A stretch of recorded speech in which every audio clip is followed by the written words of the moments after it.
Welcome to the October edition of Connections.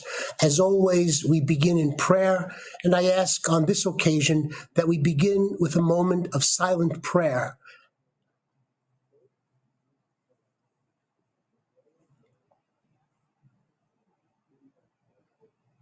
We pray and we call on the intercession on this day, the feast day of Our Lady of Palestine, to intercede and to protect all innocent people in Israel and in Palestine. Today, we have a very special show. It's a special show because I'm very proud of the fact that I have invited and I can welcome the three regional directors of CNEWA who are working in our offices in Jerusalem, in Beirut, and in Amman. And when I welcome them in a little while to introduce their office and introduce their work, you will become a little more familiar with what is one of the great qualities that I have learned in my time working with CNEWA. That is, these are three dedicated leaders who work with equally dedicated staff to promote the mission of CNEWA and to bring the greatest humanitarian assistance to those who are most in need. But before I welcome our three regional directors, let me just begin with a comment. We're all very much aware of what is the lived experience now, particularly throughout the Middle East. And that is the terrorist assault launched by Hamas against Israel on Saturday, the 7th of October, has taken the lives of many innocent Israeli and Palestinian people. CNEWA recognizes the right of Israel to defend itself.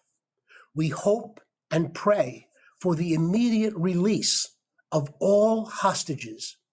We hope and pray for the establishment of humanitarian corridors of relief and ongoing, secure, and necessary access to clean water, sanitation, food, medicine, and emergency kits made available to all. CNEWA laments the loss of all innocent life. Legitimate self-defense must admit of parameters of proportionality to obtain its end. CNEWA laments the shedding of the blood of all Palestinians and all Israelis. What can we do? I remind you, as I have in the past, of the words of Pope St. Paul VI. If you want peace, work for justice. Justice is the necessary condition for peace. And I'll come back to what I think are very practical ways in which we can achieve this. But I also make reference to the letter that was published just yesterday by His Beatitude Cardinal Pizzaballa in Jerusalem. And from the letter, I quote the words of his Beatitude: "My conscience and moral duty require me to state clearly that what happened on October 7th in southern Israel is in no way permissible, and we cannot but condemn it. There is no reason for such atrocity. Yes, we have a duty to state this and to denounce it. The use of violence is not compatible with the gospel."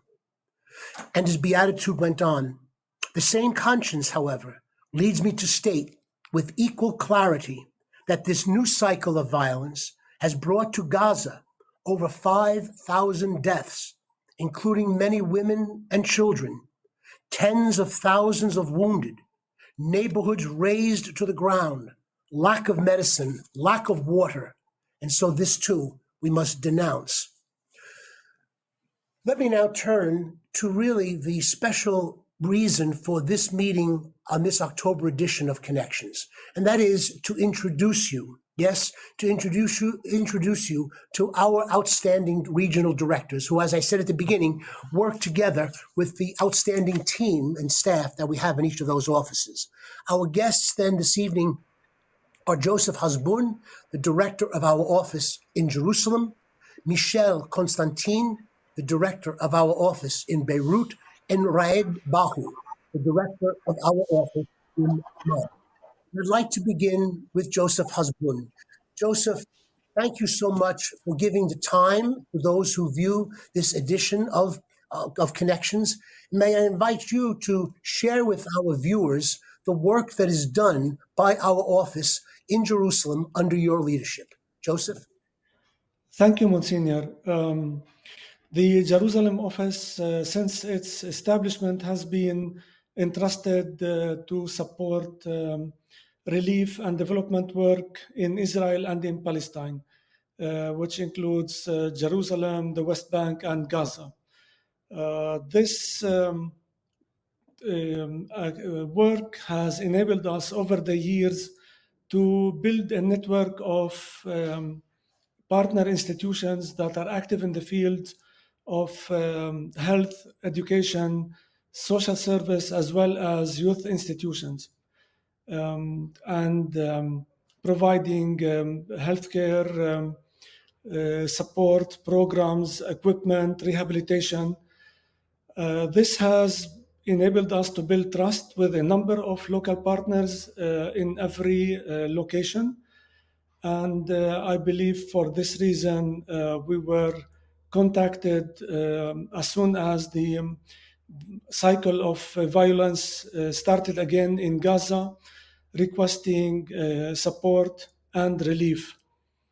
I would like to point out that over the past few years of nonviolence, for which we were really thankful, we were able to launch several initiatives and programs of development to help develop institutions, to provide better services, to enable them, to help them become sustainable. So we moved away from relief, and that was really a positive step forward to support our long-standing partners. As you and our auditors can imagine, this new unfortunate and tragic cycle of violence forced us all to go back to relief. And in Gaza, unfortunately, I'm sure it harmed and damaged a lot of the good developmental work that we have been doing. For example, at Al Ahli Hospital over the past decade, we provided them with green energy solar panel. They are almost 95% dependent on solar clean energy and not fuel, which enabled the hospital to continue working during these very difficult times. In addition to rehabilitation work, providing on-the-job employment and training for fresh graduates who lack the experience at the Al Ahli Hospital, which provided a very respected training program. And many of the trainees were employed at other medical facilities as soon as they finished, sometimes even before they finished training. The Arab Orthodox Cultural Center, established in 2019, started providing valuable services to the local community. Now it is hosting around 3,000 refugees. The Rosary Sisters School, the parishes with their pastoral programs, the Scout troop in Gaza, which that has organized really wonderful leadership program involving and bringing together not only the Orthodox and the Catholic, but also Muslim peers to work together to build up relationships. The YMCA and Monsignor, you were with us last year at the inauguration of the new soccer program, a playground that was supposed to generate income and further develop the sustainability effort that we were trying to do together with our partners. So I can't imagine how all these institutions will look like once, I hope that God will permit that it will be sometime soon, the hostilities end and we can go and assess and visit with our friends.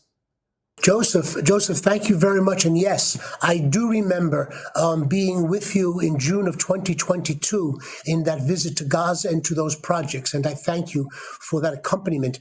One question that I would ask you, Joseph, but I will also ask of Michel and Ra'ed when they share with us the work being done out of the Beirut office and out of the Amman office. Joseph, could you comment on two things? One, how is the work of CNEWA a work that goes beyond, we're a papal organization, but the work that we do is ecumenical, it's interreligious.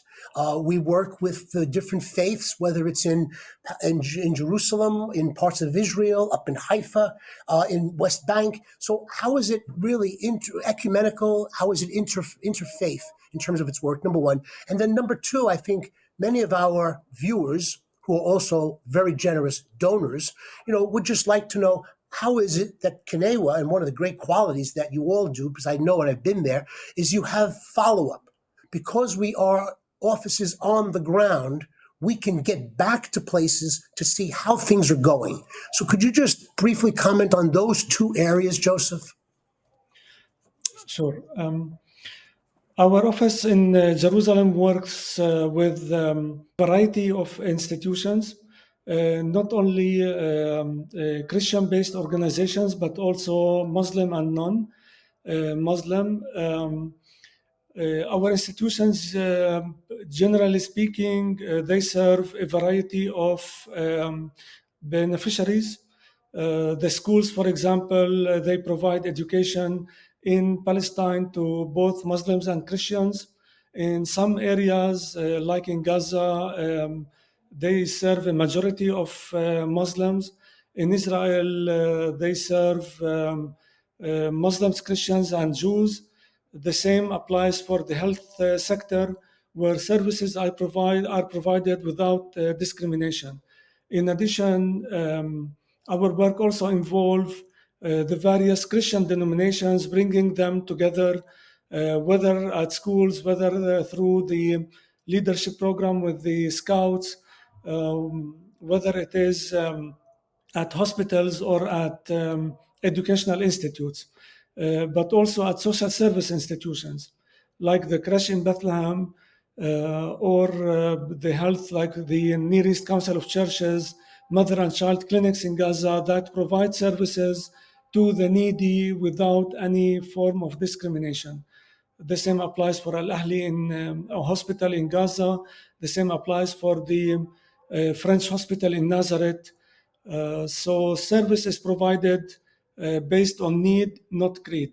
That's very good, Joseph. You've given a very good picture, I think, to our viewers in terms of the range, and then also that I like the expression that you used, that our service, depends on need, not on creed. That's a great line, and I hope that it's a true line. So I hope that everybody will remember that.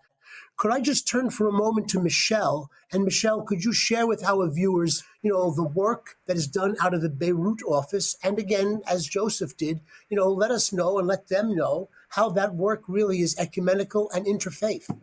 Well, thank you, Monsignor, for the introduction and for the hosting. Actually, Beirut office, which was established in 1949 to provide aid to the Palestinian refugees in Lebanon, has changed its mandate during the wartime in 1975, the civil war, and started also serving the Lebanese victims of war. And the last few years, we were moving from one emergency to another, which is making our programs a variety of programs, ranging from the pastoral programs where we support in Lebanon 9 seminaries, in Egypt 2 seminaries as well. Lebanon office is a regional office now, serving the Christians of the Middle East in Lebanon, Syria, Egypt, and northern Iraq. So since 2019, we had a series of emergencies, moving from one emergency to another. We started with the economic crisis, which is hitting Lebanon and leaving the country without any real political authority. We don't have a president in Lebanon. We don't have a government in Lebanon. We just have a statu quo and a negative balance between different confessions and rights and religious families. Last year, our main challenge was to sustain the Christian institutions which are the backbone of the economy in Lebanon, and namely the schools and the hospitals. We were fortunate to have a major grant from CNEWA to help 5 hospitals and to help more than 1,000 doctors and nurses to be able to continue their work in Lebanon and not to leave outside. Uh, this was an emergency program, unusual of what CNEWA usually does, providing salaries, support to salaries, and to doctors and nurses. The same we did with the schools, Catholic schools, which represent around 40% of number of students in Lebanon. So the Catholic schools in Lebanon are not just a complementary in the educational sector; they are the real cornerstone of this sector. And without it, without the Catholic schools, there are no education in Lebanon. They have started the education and they continue. Last year, we had the public schools closing more than 6 months out of 9 months the academic year. So the private schools and mainly the Catholic schools made their presence and continued providing education and quality education to the people. Of course, last year also we had the earthquake in Syria that we are still working on the repercussions of this earthquake and to help the victims of the earthquake in Syria. It was also an emergency. And now we're still not in the emergency, but we are facing a serious danger of dragging Lebanon into a unjust war with Israel and unbalanced war with Israel. If this happens, this could be a disaster on a country facing serious economic challenges and political challenges and internal division among everything. So we don't. We this morning I have been contacted by the Maronite Archbishop of Tyre, and he told us that already 800 families, Christian families, living on the border with Israel, they are in very, very, very bad conditions. They cannot access their fields, they cannot access their work. The schools are all closed in the south. The hospitals, they lack all necessities in terms of medication, of fuel for generator, and things are already difficult without the war. If the war happens, we will have a real disaster in the south, facing hundreds of thousands. Michelle, I want to just thank you for your presentation and for a very sober analysis in terms of the work that you do, the expansion of that work, and even bringing us up to date with regard to the most current developments in terms of news that our office is aware of. Which brings me to another point, and I would appreciate it if you could maybe offer a comment. One of what I think are really the outstanding tributes or attributes of CNEWA is our presence on the ground in these locations. What comes to mind immediately to me, Michelle, was shortly after the explosion in the port in Beirut. Your team was there on the ground. Your team was able to help and do an analysis of what was the best way to go and what was the best selection that should be made in terms of trying to bring about even the repair of so much that was damaged by that explosion. And maybe you could just comment briefly on that quality of your team being on the ground, which is true, I know, also of Joseph, it's true of Ra'ed, but maybe there, I mean, the team itself in Beirut is made up of very professional people. So if you could just comment a little bit on that expertise that you do bring. Yes, thank you, Monsignor. Of course, our staff are all timers and very experienced, and we have different specialties. We have an engineer, we have two social workers, economists. We have people who work in finance, assessing the financial needs, the social needs, and now we are also having some training on how to run professionally and up to the standard the psychosocial programs as well. So let me just then turn to Ra'ed. Look forward, Ra'ed Bahou is the regional director for CNEWA's office in Amman, and I would appreciate it, Ra'ed, if you would just share with our viewers the great work that you and your team are doing there. And again, let us know what the work is like, but let us know also how often, and this has come up in our conversations, that work is really done irrespective of the particular faith of the people who are beneficiaries. Again, going back to Joseph's line, it doesn't make any difference as to the creed. It's the need that we respond to. Right? Yes, yes. Thank you, Monsignor. Amman office is responsible for Jordan and Iraq. Of course, we have many projects and programs. One of our programs is the community center, which is run by the Qatar Region Association. This center is very important because it serves as a library. It serves as a migrant hub. People, especially from Philippines, they come. They call it home away from home. Also, it's a cultural center. We are teaching Iraqis who fled from Iraq, especially after 2014 when ISIS invaded Nineveh Valley. They are coming to the center. We teach them, especially the children, their languages, and of course, a gathering center for them. And also, it's interfaith communication, especially with the intellectual people from all religion. In Jordan, of course, I'm talking about Muslim and Christian. Another program we have Mother of Mercy Clinic. It's a clinic, mother and child clinic, run by the Dominican Sister of St. Catherine.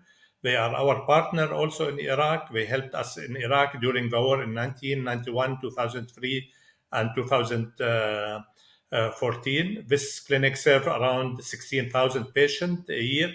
The majority are Muslim. This is not just a healthcare program, it's a message for unofficial interfaith communication, which believe that peace can come with this type of dialogue to see the good things of all people from all faith. Then we have, of course, other projects which consider from like pastoral projects, summer Bible camps, Sunday schools, interfaith projects. We need not to forget that Jordan is the only country in the world that have one Christmas, which is with the Catholic rite, and one Easter is with the Orthodox rites. CNEWA considered to be a partner for all of them, especially in their project, and if we can help in interfaith communication, especially lately, we managed to assist in to have a ecumenical book for social and religious book for Christian, which we teach them now in all schools, governance schools, and local schools. I want to add also, beside our project, which is some of them pastoral projects, some of them humanitarian healthcare project. Now our storage is full of blankets and stove. So we think ahead. Usually we have a plan B. God forbidden, any refugees will come to Jordan. At least we can help immediately. And this is what we do always. But I mean, like in 1991, immediately during the embargo, we helped the Iraqi in Iraq. And then in 2003, when they refused to Jordan, 2014, refuged to Jordan. So we have good tools and counterpart to act immediately if any crisis happened, with the help, of course, our donor and resources available for us. As the crisis is happening now, we don't know what will happen. No one can check what will happen, but our role to think if anything happened. So as I said, we are planning now. Our storage is filled with heaters, with blankets, and of course, if things escalated more, we will do more, especially with food. I need not to forget that we are dealing with two major hospitals in Amman, Italian hospital in Amman and Italian hospital south of Karak. You are talking about around 150 beds. That's immediately available for any emergency. Of course, these hospitals receive all people. We don't ask what's your religion, what's your nationality. It's open for Jordanian, Syrian, Palestinian, whatever they come to these hospitals. CNEWA in Jordan, as in other places, are expert in refugee status. And usually I say that it's not time to joke, but we say if you're not a refugee, you are a stranger in the area. So we can deal with any crisis, not just humanitarily, but also in terms of logistics, in terms of pastoral support, and in terms any other requirement. Excellent. I mean, Ra'ed, thank you so much. And I guess my final question to each of you, if you could just make one final kind of closing comment in the areas in which you are working and so dedicated, what you have expressed here today really gives our viewers a sense, an appreciation for the importance of their involvement with CNEWA. We are asking them to join us in what we are about there and what you are about on the ground. And I'll come to some very practical ways in which they can do that by way of conclusion. But the experiences that you've identified for us must put people in practically a traumatic condition, what you have talked about. So maybe by a closing, could you just each comment a little bit in terms of how CNEWA is also trying to attend to the importance of psychosocial counseling for people who have been traumatized by the kinds of experiences that you've expressed? Michel, maybe we could start with you this time. Well, Monsignor, psychosocial support is a major component now, especially after the traumas that people are experiencing in different difficulties during the emergencies. In Syria, we have started a major psychosocial support program after the earthquake with many partners. I can name the Don Bosco Salesian Fathers. I can name the Franciscan Sisters. Joseph, could I ask you, though, on the same question, and especially with all that you have been dealing with and the region as you explained it, which is so diverse, this issue of people who are experiencing trauma and our efforts to provide them with some kind of psychosocial support. Yes, Monsignor, especially in Gaza, but not only, also in East Jerusalem, but mostly in Gaza, since the Strip has since 2009 almost 5 wars and more. We have been engaged in multiple 3-year grants to provide psychosocial support to children and mothers mostly. This year we had an ongoing program with 2 institutions. One is our partners at the NECC, the Near East Council of Churches, Mother and Child Clinics, 1-year-long psychosocial support program, and the other is a 3-year psychosocial support program for children through a women organization in the northern of Gaza called Aisha. Unfortunately, these programs stopped because of the war. In addition, I believe some psychosocial support was also provided to the Sudanese refugees, asylum seekers at the Kushinate program in southern Tel Aviv. In East Jerusalem, our extracurricular activities program that was launched last year includes also psychosocial support to students at the various schools in areas that witness either domestic violence or exposure to violence because of the location and the sporadic clashes with the Israeli soldiers. All right, Joseph, thank you very much. And word on the same psychosocial, Ra'ed? These programs are very important programs, and also it's always in our map. We have a program, we call it Therapy by Art, and we use that when Iraqi children came in 2014. We did a summer camp for them, and we use therapy by art. It's just like give them something to draw, and then we have 2 PhD doctors still working as a volunteer with us to see what kind of trauma they have, and then they deal with the the people in general, and after that we close it to the one by one. And also our clinic in Zarqa, the only clinic, it has a social worker. The social worker also, she deals with the school around us, and if any problem, in the clinic you have people from Burma, Bangladesh, Palestinian, Iraqis, all of them. So this social worker can help, and if we find any kind of problem, she will refer it to our expert. And also we have a Beit Mariam. It's a Beit Mariam. It's run by the Franciscan sisters. We have around 20 young girls. We have many kinds of traumas, social traumas, and of course many other psychological problems. So our people expert that we have, as I said, 2 people have PhD in psychology. They teach and we try to recruit them. All right, thank you very much. I really am very grateful to each of you for taking the time. You've got very busy schedules with a lot going on, and you are all so dedicated and such great witnesses for the presence of CNEWA in the region. So I thank you for that. I turn to our viewers here and by way of just final words, and I invite you, number one, if you're asking, what can I do? Well, the question is, what can we do? What can we do together?